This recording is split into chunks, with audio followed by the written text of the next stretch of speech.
যে দাঁতটি নিয়ে আমার বোনটি কষ্ট করতেছে, এই দেখেন দাঁতটা সরাসরি আক্কেল দাঁত।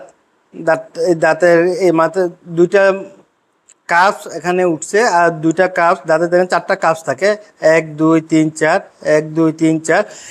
এই দুইটা কাপস উঠছে, আরও দুইটা কাপস মাড়ির ভিতরে আছে যেটা উঠে নাই। এখন যেটা হয়, এই মাড়ি এবং দাঁতের মাঝখানে খাবারটা ঢুকার কারণে এখানে পরিষ্কার করা সম্ভব হয় না। এই জন্য এখানে ইনফেকশন হয়ে যায়, ব্যথা করে, আর দাঁতটা মাঝে মধ্যে উঠার চেষ্টা করে, মাড়ি ভেদ করে, এটা উঠতে পারতেছে না।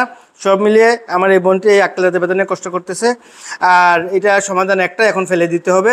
আবার দাঁতের পজিশনটাও দেখেন, এটার যে লেভেল, এটা একটু বাক্কালি, গালের দিকে বাঁকা কার্ভ করা। তো সেই হিসাবে দাঁতটা উঠার আর কোনো পসিবিলিটি এখানে নাই। তো সবচেয়ে ওয়াইজ ডিসিশন হলো এই দাঁতটা ফেলে দেওয়া। এবং আমাদের এখানে দক্ষ ডেন্টাল সার্জন টিম আমরা আছি, যেখানে আমরা দাঁতটা খুব যত্ন সহকারে ব্যথামুক্তভাবে আমরা দাঁতটা ফেলি। তো অনেকে মনে ভয় বা কোশ্চেন থাকে দাঁতটা ফেলতে প্রচুর ব্যথা হবে কিনা, কষ্ট হবে কিনা। তো আমরা আশ্বস্ত করতেছি যে আপনি ব্যথামুক্তভাবে আমাদের এখানে দাঁতটা ফেলতে পারবেন।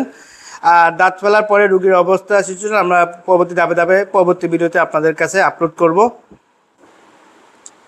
এই ধরনের আক্কেল দাঁতের ব্যথা নিয়ে যারা কষ্ট করতেছেন, তারা ঘরে বসে না থেকে অবশ্যই একজন অভিজ্ঞ ডেন্টাল সার্জনের সাথে পরামর্শ করুন, এবং আপনার জন্য যেটা বেস্ট ট্রিটমেন্ট হবে সেটাই চিকিৎসা দেওয়া হবে। তো পরবর্তীতে অন্য কোনো ভিডিও নিয়ে অন্য কোনো রুগীকে বা ভাইকে বা বোনকে সামনে নিয়ে আমরা আবার আপনাদের সামনে আসবো। আসসালামু আলাইকুম।